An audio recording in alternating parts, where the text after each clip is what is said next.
The goal of this video is to help you make school choices in these difficult times. I want to explain some of the issues and give you some information to help you make your decision. The big question now for many families is, should I send my child to school or should I keep my child at home for online virtual learning? The American Academy of Pediatrics feels strongly that children do better with in-school learning, so their goal is to have all children back in school as soon as possible. There is evidence of the negative impact of closed schools on children's health and development.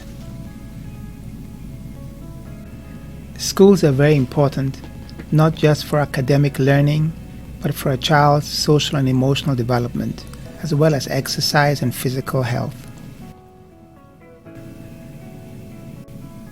Some coronavirus facts: only 7% of the total COVID-19 cases are in children. This illness is less severe in children, and over 90% of children testing positive have mild or no symptoms. Children make up only 1% of hospitalizations. Children over 10 years of age spread infections as much as adults do. We are not sure about the spread from younger ones, though.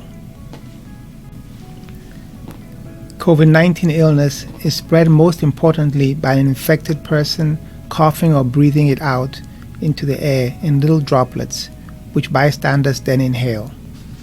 The other way is when you touch a surface contaminated by these droplets and then touch your eyes, nose, or mouth. One has to consider several factors during this pandemic to decide how safe it is to go back to school. Consider your child's risk. Some children are at higher risk for severe illness, such as those with a physical or intellectual disability, or those with chronic or complex medical conditions.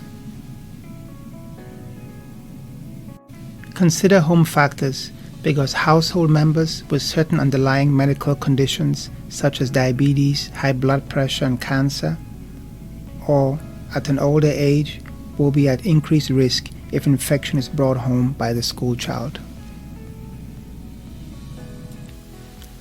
Consider the community risk. In areas where there is low community spread with few cases, it will be safer to go back. If there is a lot of COVID-19 illness spreading in the community, then going back to school will make it spread more.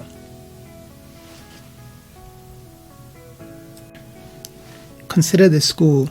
You need to find out what precautions your school is taking, as well as the options available. This includes considering if your child needs special education or other therapy there. Decide if you are reassured and comfortable with the information. If not, you need to ask more questions. So after looking at your child's risk, your household risk, your school's preparations, your community level of infection, the difficulty of at-home learning for the parent, the difficulty for the child to learn at home, you must balance the pros and cons and make a difficult decision. There is no one right answer, and the answer will be different for every family. So, do what you feel is best for your family. Please be safe, and thanks for listening.